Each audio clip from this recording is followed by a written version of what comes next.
오늘 함께 보실 하나님의 말씀은 마태복음 11장 28절로부터 30절까지의 말씀입니다. 말씀 함께 봉독하겠습니다. 수고하고 무거운 짐진 자들아 다 내게로 오라. 내가 너희를 쉬게 하리라.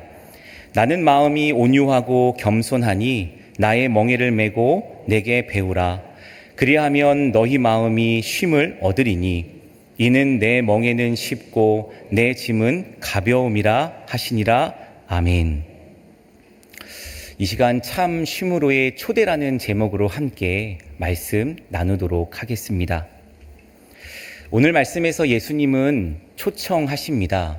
그런데 이 초청 대상자를 수고하고 무거운 짐진 자들 모두라고 말씀하십니다. 여기에서 초청 대상자들은 아직 예수님의 제자들이 아닌 자들입니다. 그 말은 지금 이제 예수님의 제자가 되라고 초청을 받고 있는 자들입니다. 28절 말씀 제가 다시 읽겠습니다. 수고하고 무거운 짐진 자들아 다 내게로 오라. 내가 너희를 쉬게 하리라. 여기에서 수고한다는 것은 육체적으로 고나고 지치고 감정적으로도 용기를 잃고 낙담한 사람들을 가리킵니다. 한번 낙담하고 지친 것이 아니라 지금까지 계속 지치고 낙담 중에 있는 사람들을 가리킵니다. 예수님께서 전에 말씀하셨던 것처럼 이들은 마치 목자 없는 양처럼 고생하며 기진한 무리들과도 같습니다. 이어서 나오는 짐진 자들도 누군가에 의해 무거운 짐이 지워진 자들을 가리킵니다. 당시 시대적으로 먼저 말씀드리면 로마의 압박 속에서 육체적으로 그리고 정신적으로 지친 사람들, 이 사람들을 이야기합니다. 또 다른 면에서는 종교적 관행이 요구한 율법의 짐, 그리고 마귀가 요구하는 죄의 짐 사이에서 눌려있는 사람들도 가리킵니다. 이 말씀을 준비하고 묵상하는데 제가 전도사를 처음 시작했던 어렸을 때부터 다녔던 교회가 생각났습니다. 서울 강북에 있는 미아리 기름시장은 대표적인 서민 동네였습니다. 1990년대였는데 어렸을 때부터 이 교회를 섬겼고 또 교회가 개척된 지는 오래되었지만 여전히 성도 수는 약 100명 정도 남짓한 작은 교회였습니다. 경제적으로 어려운 사람들이 많았습니다. 하루 벌어서 하루를 살아가는 분들이 많았습니다. 마음적으로, 육체적으로도 삶의 무거운 짐을 진 사람들이었습니다. 교회 문은 전주 온누리교회처럼 24시간 항상 열려 있었는데 예배를 드리면 기억나는 것은 꼭 술 취하신 분들이 목사님을 만나기 위해 꼭 예배에 들어오십니다. 그리고 뒤에서 들으시고 앞으로 뚜벅뚜벅 걸어 나오시면 제가 전도사를 처음 시작했는데 제가 하는 역할은 그분을 정중하게 모셔서 내려서 함께 이야기를 들어드리는 것이었습니다. 그리고 교회에 도둑도 많이 들었는데 갖고 갈 것이 없었기 때문에 그렇다고 도둑이 와서 빈손으로 가지는 않고 꼭 쌀을 훔쳐갔습니다. 그만큼 어려웠던 시대였습니다. 주일학교 전도사를 했는데 주일 오전에 항상 일찍 가가호 집들을 방문해서 아이들을 데리고 왔습니다. 그런데 그 아이들을 대부분이 부모님 없이 할아버지, 할머니 한 분 밑에서 크는 아이들이 참 많았습니다. 그래서 그때를 생각해 보면 아이들이 주일 오전에 좀 어둑할 때, 해가 늦게 뜰 때 불을 켜면 어김없이 어둠 속에서 놀고 있는 아이들이 있었습니다. 그리고 재밌는 것은 여름 성경학교가 되면 지금처럼이 아니고 거의 4박 5일 동안 일주일 내내 했는데 그때 되면 애들이 새벽마다 일찍 교회에 왔습니다. 놀 장소도 없었고 공사장에서 놀면 위험하니까 아이들이 그렇게 교회에 와서 놀았습니다. 오늘 말씀을 생각하는데 교회가 아이들에게는 참 쉼이 있는 곳이었구나라는 생각을 해보았습니다. 청년들도 일을 끝나고 나면 꼭 교회에 들려서 기도하고 갔습니다. 지금처럼 쿠션이 있는 좋은 의자는 아니었지만 딱딱한 교회의 긴 의자였지만 피곤하고 지쳤지만 꼭 기도를 하고 집으로 돌아갔습니다. 기도를 통해서 하나님의 은혜를 공급받았고, 그래서 생각해보면 교회에서 드리는 기도가 청년들에게는 참 쉼이 되었습니다. 오늘 말씀은 이러한 시각적인 면에서 이러한 자들에게 말씀하십니다. 내가 너희를 쉬게 하리라. 직역하면 그러면 내가 너희를 쉬도록 만들 것이다 입니다. 너희에게 안식을 주시겠다라고 하는 약속입니다. 예수님께서 안식을 주시는 분이심을 말씀하십니다. 유대인들 입장에서 한번 생각해 보시면 그들은 안식일을 어김없이 지켰습니다. 그러나 진정한 쉼은 얻지 못했습니다. 어쩌면 쉼을 얻어야 하는 안식일이 오히려 그들에게는 짐이 되었습니다. 그렇게 지친 자들에게 예수님께서는 오늘 말씀을 통해서 진정한 안식과 쉼을 주시겠다라고 약속하십니다. 놀라운 것은 수고하고 무거운 짐진 자들 모두를 향해서 내게 오라 라고 초청하신다는 것입니다. 그런데 이 내게로 오라라고 하는 이 초청은 신약 성경에서 유일하게 여기에서만 말씀하신 것입니다. 앞서 예수님께서는 제자들에게 나를 따라오라라고 말씀하셨기 때문입니다. 이어서 29절 말씀입니다. 나는 마음이 온유하고 겸손하니 나의 멍에를 메고 내게 배우라. 그리하면 너희 마음이 쉼을 얻으리니. 이어서 예수님께서는 계속된 초청 가운데 내 멍에를 너희 어깨 위에 메고 내게 배워라 라고 말씀하십니다. 당시 팔레스틴 사회에서는 멍에가 무거운 짐을 나르기 위해서 두 짐승을 연결하는 나무로 된 구조물이었습니다. 다른 것에 한 개인이 종속되는 것입니다. 그것을 말씀하십니다. 그래서 예수님께서 말씀하신 멍에를 매라고 요구하신 것은 너 혼자 멍에를 매라 라고 말씀하시는 것이 아닙니다. 예수님께서 나와 함께 멍에를 매자 라고 초청하시는 것입니다. 그래서 우리가 예수님을 믿는다는 것은 예수님을 따라가는 것이지만 그 멍에를 나 혼자 힘겹게 매는 것이 아닙니다. 함께 매는 것입니다. 앞서 이 멍에를 두 짐승과 함께 연결하는 하나로 만드는 기구라고 말씀드렸습니다. 그렇게 한번 상상해 보시면 내가 어린 소이고 예수님이 경험이 많은 소라고도 생각할 수 있습니다. 어린 소인 내가 힘겹게 혼자 그것들을 이끌어가면 밭을 메고 또 경작하는데 얼마나 많이 힘들겠습니까? 나의 혈기로 나의 열심으로 제멋대로 고집을 부릴 수도 있습니다. 그런데 경험 많은 소가 옆에 있기 때문에 함께 배우게 됩니다.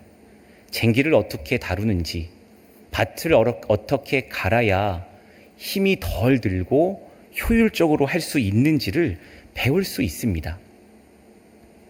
당시에도 유대 종교 지도자들이 백성들에게 지은 이러한 무거운 것들, 종교적인 것들, 의식적인 행위들, 그런데 이것을 오늘 말씀에서는 멍에라고 말씀하시고 짐이라고 말씀하십니다.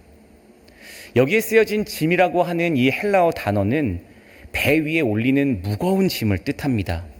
그만큼 그들에게는 이 멍에와 짐이 무거웠다라고 말씀하십니다. 그런데 참 놀랍습니다. 다시 29절 말씀을 보시면 내게 배우라 그리하면 너희 마음이 쉼을 얻으리니. 그리고 30절 말씀에 이렇게 말씀하십니다. 이는 내 멍에는 쉽고 내 짐은 가벼움이라 하시니라. 앞서 짐이 배 위에 올려지는 무거운 것이라고 말씀드렸는데 놀라운 것은 예수님의 멍에를 메기만 하면 어떻게 된다고 말씀하십니까? 쉽고 가벼운 것이 된다라는 것입니다. 내가 혼자 열심을 가지고 아등바등이라는 이 단어처럼 때로는 그렇게 혼자 힘들여서 살았던 것이 생각이 납니다. 그러다가 쓰러지고 하나님 앞에 원망하고 하나님이 어디 계시냐라고 말할 때도 있었습니다. 그런데 예수님께서는 그렇게 말씀하지 않으십니다. 그리고 성경 말씀 곳곳을 살펴보면 하나님께서 우리를 안고 나가시고 또 암탉과 병아리의 비유처럼 암탉이 병아리를 품듯이 우리를 안고 격려하신다라고 말씀하십니다. 이것이 참 격려가 되고 위로가 됩니다. 출애굽기 19장 4절 말씀도 이와 동일합니다. 내가 애굽 사람에게 어떻게 행하였음과 내가 어떻게 독수리 날개로 너희를 업어 내게로 인도하였음을 너희가 보았느니라. 지금도 하나님께서는 우리를 이렇게 인도하십니다. 계속해서 묵상하고 생각하라는 것입니다. 지금까지 내가 어떻게 이곳까지 왔는가? 생각해보면 인정할 수밖에 없는 것은 하나님께서 독수리 날개로 나를 업어서 하나님께로 인도하셨다는 것입니다. 나의 등을 밀어서 하나님께로 이끄셨고 그것을 지금도 내가 보고 있음을 말씀하십니다. 그래서 예수님께서 오늘 말씀하시는 이 초청은 우리에게는 놀라운 하나님의 은혜요, 누구에게든지 열려있는 초청입니다.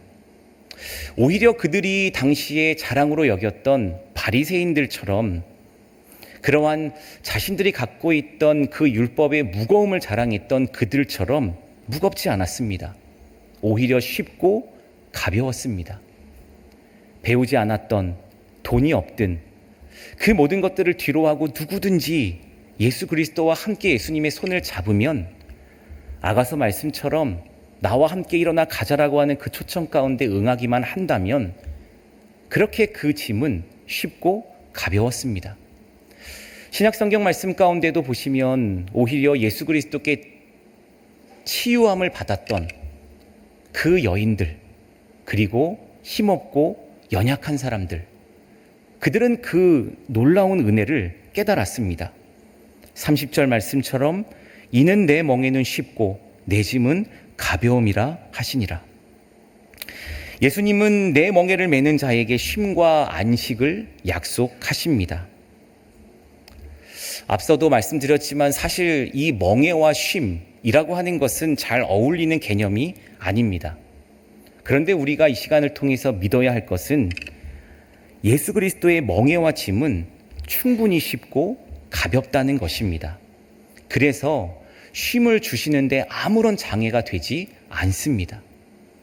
말씀을 사랑하는 자가 그 모든 삶의 장애물을 뛰어넘는다라는 시편 저자의 말씀처럼 이것은 우리에게 쉽고 가벼움으로 다가오십니다. 그리고 예수님의 초청은 사실 새로운 것이 아니었습니다. 하나님께서는 예레미야에게도 동일하게 말씀하셨습니다. 이 예레미야를 통해서 말씀하시는 것은 사실 경고의 말씀이기도 합니다. 당시 유다 사람들을, 그때의 사람들을 한번 생각해 본다면 그 당시의 사람들에게는 성전이 있었습니다. 그런데 그 성전은 다윗의 성읍이었습니다. 그래서 그들은 이 다윗의 성읍을 떠오르면 이곳이 안전한 요새다, 자신들에게는 안전한 것을 완전함으로까지 바꾸는, 그렇게 굳게 믿었습니다. 그래서 오히려 하나님보다도 성전을 더 의지했습니다. 그리고 그것은 우상이 되었습니다. 그래서 그들은 죄악을 행했지만 회개하지 않았습니다. 안타깝고 슬펐던 것은 성전이 더 이상 하나님께서 임재하시는 곳이 되지 않았고 하나님의 거룩한 이름을 두어야 하는 곳이었음에도 그렇게 되지 않았다는 것입니다. 그러한 와중에 예레미야 6장 16절 말씀에서 하나님께서는 예레미야를 통해서 이렇게 말씀하십니다. 여호와께서 이와 같이 말씀하시되 너희는 길에 서서 보며 옛적 길, 곧 선한 길이 어디인지 알아보고 그리로 가라. 너희 심령이 평강을 얻으리라 하나 그들의 대답이 우리는 그리로 가지 않겠노라 하였으며. 오늘 말씀에서도 예수님께서는 쉼을 주시는 주체임을 말씀하셨고 이미 하나님께서는 내가 너에게 평강을 주시는 하나님이심을 말씀하십니다. 그리고 앞서 읽은 예레미야 6장 16절 말씀에서 하나님께서는 유다 백성들을 향해서 너희는 길에 서서 보고 옛적 길, 곧 선한 길이 어디인지 알아보고 그리로 가라고 말씀하십니다. 그 말은 옛적 길이 선한 길이라는 것입니다. 그런데 이 말씀을 하셨다는 것은 무엇을 뜻합니까? 이스라엘 백성들이 옛적 길, 선한 길, 지금 그 길을 가고 있지 않았다는 것입니다. 과거에 걸었던 그 모든 길들이 다 선한 길이 아니었습니다. 그런데 하나님께서 말씀하시는 이 길은 어떠한 길이냐 하면 그들이 과거에 믿음의 조상이었던 아브라함, 이삭, 야곱이 걸었던 길, 그 길을 이제 다시 걸어가라는 것입니다.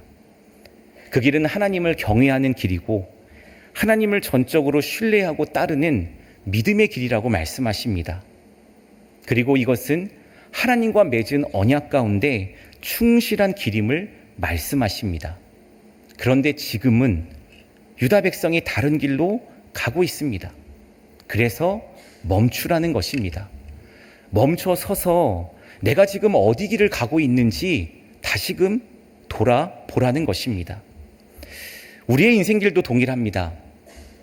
내가 지금 걸어가는 길이 바르게 걸어가고 있다라고 굳게 믿는다 할지라도 인생을 한 치 앞도 모르는 것이기에 내가 자칫하면 도중에 잘못된 길로도 갈 수 있습니다. 우리가 해야 할 것은 멈추고 서서 살피는 것입니다. 그것이 조금 늦는다라고 생각하고 조급할 수는 있지만 하나님의 길로 가면 절대로 늦지 않습니다. 그리고 나서 말씀하신 것이 바로 너희 심령이 평강을 얻으리라. 그리로 가라. 너희 심령이 평강을 얻으리라. 여기에서의 평강은 세상에서 얻는 행복, 평안이 아닙니다. 그리고 우리가 눈여겨봐야 할 것은 이 평강이라고 단어이 쓰여진 이 히브리어는 우리가 잘 아는 샬롬이 아닙니다. 마르코 아으라고 하는 다른 단어였습니다. 왜냐하면 그 시대에 거짓 선지자들이 너무 많이 샬롬을 외쳤기 때문입니다. 그래서 거짓된 샬롬인데 이스라엘 백성들이 그 거짓된 길을 참된 길인 줄 알고 따라갔기 때문입니다. 거짓된 샬롬이 사람들을 미혹하고 속이고 선동했기 때문입니다. 그래서 구별하기 위해서 참된 샬롬을 외치게 하셨습니다. 우리도 동일하게 분별해야 할 것입니다. 우리가 기억해야 할 것은 참된 안식과 평강은 결코 세상에서 얻는 것이 아니라는 것입니다. 오직 하나님 안에 거할 때, 하나님의 길을 갈 때, 하나님께서 이 평강의 주체가 되시기에 평강을 주실 때 그 평강을 진정 얻게 됩니다. 그때 우리는 고백할 수 있습니다. 시편 저자들의 고백처럼 하나님께서만이 참된 도피처가 되시고 환난 날에 나의 피할 바위가 되심을 고백할 수 있습니다. 우리가 반드시 기억해야 하는 것은 하나님께서만이 우리에게 참된 쉼을 주신다는 것입니다. 그리고 오늘 본문 말씀에서도 예수님께서는 스스로 쉼을 베푸십니다. 바로 하나님께서 베풀어 주신 이러한 쉼과 안식의 약속을 예수님께서 성취하십니다. 말씀을 정리해 보면 예수님의 초청은 예수님의 가르침을 배우라는 것만을 말씀하지는 않으십니다. 오히려 더 확장시켜서 말씀하십니다. 다시 한번 말씀드립니다. 예수님의 초청은 예수님의 가르침을 배우라는 것만을 말씀하지는 않으십니다. 확장시키셔서 온유하고 겸손하신 예수님과 관계를 맺자라고 초청하십니다. 우리는 어떻습니까? 예수님의 가르침을 배우는 것을 좋아하지는 않습니까? 이 정도의 코스와 훈련을 받으면 제자가 되었다라고 생각하지는 않습니까? 사실 저도 그렇습니다. 어느 정도가 되면 이제 나는 됐다. 이제 나는 모든 것이 다 마쳤다라고 생각했습니다. 그런데 그때 어김없이 항상 예수님께서 말씀하시는 것은 나와 더 깊은 관계를 맺자는 초청이셨습니다. 다른 방법으로, 때로는 질병으로, 때로는 아픔으로, 고난과 광야 가운데 길을 걸어간다 할지라도 결국 이 모든 것들이 예수님과 함께 그 초청 가운데 너 혼자 멍에를 매는 것이 아니고 함께 멍에를 매자는 예수 그리스도의 초청이셨습니다. 우리 또한 예수님의 그 초청 가운데 함께 나아가야 할 것입니다. 예수님은 모든 권세를 받으신 만왕의 왕이셨습니다. 그런데 동시에 종이셨습니다. 높은 보좌를 버리시고 이 땅에 오셨습니다. 진정한 종으로서 삶을 사셨습니다. 낮고 비천한 자리에서 지치고 고난 자들에게 자신을 낮추셨습니다. 그들을 구원하시기 위해서 인간의 몸을 입으시고 비천한 자리로 내려오셨습니다. 그리고 그와 같은 삶을 제자들에게 요구하십니다. 요청하십니다. 마가복음 10장 43절과 44절은 이렇게 증거합니다. 너희 중에는 그렇지 않을지니 너희 중에 누구든지 크고자 하는 자는 너희를 섬기는 자가 되고 너희 중에 누구든지 으뜸이 되고자 하는 자는 모든 사람의 종이 되어야 하리라. 아멘. 참된 제자는 섬기는 자이고 종이 되는 것입니다. 그런데 이것은 다른 말로 예수님의 통치를 받는 자입니다.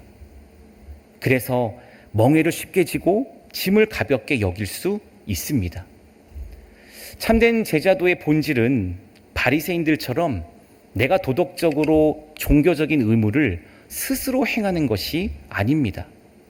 예수님께 빈손 들고 나아가서 내 모든 짐을 내려놓는 것입니다. 예수님의 다스림을 받는 것, 그때 비로소 순종할 수 있고 순종함을 평생 배워가는 것입니다. 이것이 연합의 신비요 십자가에서 내가 함께 그리스도와 함께 못 박히는 것입니다. 이러한 신비 가운데 우리가 그 제자도의 길을 걸어갈 때 예수님은 말씀하십니다. 매일 매 순간 괜찮다라고, 착하고 충성된 종아라고, 수고하고 무거운 짐진 자들아 다 내게로 오라라고 말씀하십니다. 너가 이렇게 이것을 못했기에 너가 왜 이러느냐라고 말씀하지 않으십니다. 그저 참된 평강을 주시고 안으시고 격려하시고 따뜻하게 말씀하십니다. 나의 사랑 나의 어여쁜 자야 일어나 함께 가자. 지친 무릎을 일으켜 세우십니다. 그리고 독수리의 날개치며 올라간 것 같은 새 힘을 주시는데 내가 혼자 가는 것보다 독수리에 엎여서 날아갈 때 그때 비로소 우리는 깨닫습니다. 하나님만이 참된 평강이고 하나님만이 참된 쉼이구나. 우리가 예배 가운데 올 때 하나님은 그렇게 우리에게 말씀하십니다. 예배에 와서 기도함으로 말씀을 읽고 하나님의 참된 평강을 누리는 우리 모두가 되어지기를 소망합니다. 그렇게 행할 때 우리의 무겁고 우리를 짓누르는 모든 것들이 쉽고 가볍게 될 것이며 예수 그리스도와 함께 멍에를 매는 이 초청 가운데 예 주님 내가 그리하겠습니다 라고 고백하게 될 것입니다. 그 예수 그리스도 앞에 함께 나아가는, 그래서 오늘 하루도 하나님의 은혜로만 살았음을 고백하고 감사할 때 평안함으로 잠드시고 또 내일 새롭게 밝아오는 아침 가운데 예레미야가 말씀처럼 아침마다 새롭고 새로운 하나님의 은혜와 평강이 우리 모두에게 가득 넘치시기를 간절히 기도합니다.